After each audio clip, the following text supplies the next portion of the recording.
গত 11 ফেব্রুয়ারি স্পেনে এক বড় ধরনের পরিবর্তন আসছে ইমিগ্রেশন আইনে। এখন থেকে স্পেনে যদি আপনি 2 বছর বসবাস করেন তাহলে 1 বছর রেসিডেন্ট কার্ড নতুন নিয়মে আপনি পাচ্ছেন। এর মানে কি, যারা স্পেনে দীর্ঘদিন ধরে আছেন কিন্তু বৈধ কাগজপত্র পাননি তাদের জন্য বড় সুযোগ। পড়াশোনা বা ট্রেনিং পিরিয়ডে আছেন বা কোনো মাধ্যমে লিগ্যাল হইতে পারেননি, তা লিগ্যাল হওয়ার জন্য এটা একটা ভালো সুবিধা। আপনারা শুনেছেন স্পেনে বৈধ করবে 5 লক্ষ প্রবাসীদের বা 5 লক্ষ ইমিগ্রেন্টদের। ওই হিসাবটার বাইরে এটা আর একটা হিসাব নতুন করে করা হয়েছে। ভবিষ্যতে স্থায়ী বসবাসের পাওয়ার সুযোগ রয়েছে যেহেতু স্পেনে, এবং আপনি এই জানেন যে ইউরোপিয়ান ইউনিয়ন ল অনুযায়ী বা স্পেনের ল অনুযায়ী আপনি হইতেছে 5 বছরে পিআর পাইতেছেন সেখানে। কিন্তু 1 বছরের রেসিডেন্ট কার্ড যেটা পাচ্ছেন এটা খুবই ভালো একটা সুযোগ, কারণ অন্য দেশগুলোতে এই মতো রেসিডেন্ট কার্ড দিতে খুবই সমস্যা করছে বা হইতেছে অবৈধ বিদেশিদেরকে বা ইমিগ্রেন্টদেরকে সহজে বৈধতা করার সুযোগ দিচ্ছে না। সেই ক্ষেত্রে বলবো এটা একটা ভালো সুযোগ বাংলাদেশের জন্য। এটা হতে পারে নতুন মাইল চেঞ্জিং সুযোগ, বিশেষ করে যারা স্পেনে নিজেদের ভবিষ্যৎ গড়তে চান তাদের জন্য এটা খুব ভালো সুযোগ। তবে মনে রাখবেন, সঠিক তথ্য জেনে এবং অফিসিয়াল প্রসেস অনুসরণ করেই আবেদন করবেন। কারণ হইতেছে স্পেনে অনেক ব্রোকার আছে, অনেক মানুষ আছে যারা কিনা আপনার কাছ থেকে সুযোগের সন্ধান নেওয়ার জন্য বা সুযোগ কাজে লাগানোর জন্য চেষ্টা করবে এবং ক্ষতি করার চেষ্টা করবে বা টাকা হাতিয়ে নেওয়ার চেষ্টা করবে। এই বিষয়গুলো থেকে দূরে রাখবেন, নিজেকে সরিয়ে রাখবেন।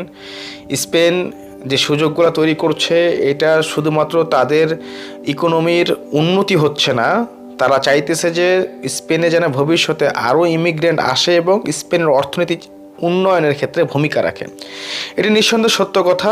স্পেনের অর্থনীতি উন্নয়নের ক্ষেত্রে ইমিগ্রেন্ট অনেক বড় ভূমিকা রাখছে এবং সামনেও রাখবে। কারণ স্পেন এত বড় একটা দেশ, সেই দেশে এত বছর কখনো এভাবে ইমিগ্রেন্টদেরকে সুযোগ সুবিধা দেওয়ার পরিকল্পনা করেনি।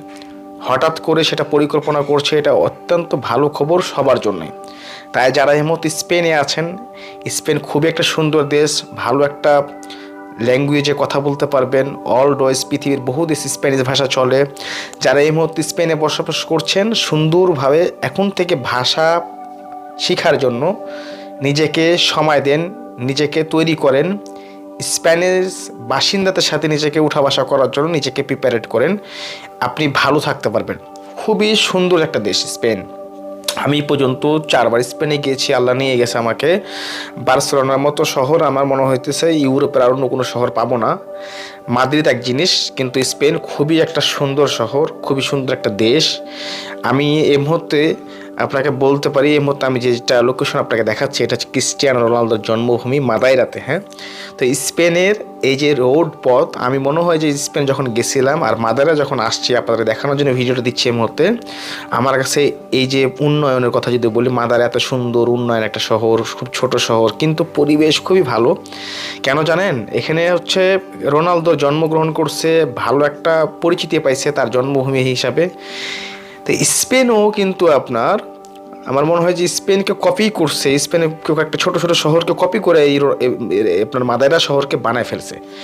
তা আপনারা যারা স্পেনে পরিকল্পনা করছেন বা আছেন বা আগামীতে যাবেন, এই পর্তুগালের যারা আছেন কিন্তু কার্ড হইতেছে না, বা ইতালিতে আছেন কার হচ্ছে না, বা অন্য দেশে অ্যাজালাম করে আছেন, সব ছেড়ে ছুড়ে দিয়ে কোনো রকম একটা হচ্ছে আপনার কষ্ট মষ্ট করে চলে যান, সেখানে নিজে একটা কাজ খুঁজে নেন, দিয়ে প্রসেসটা শেষ করে ফেলেন। পাশাপাশি হইতেছে একটা বড় শহরে সবাই বসবাস করবেন না, আপনি শহর চেঞ্জ করেন।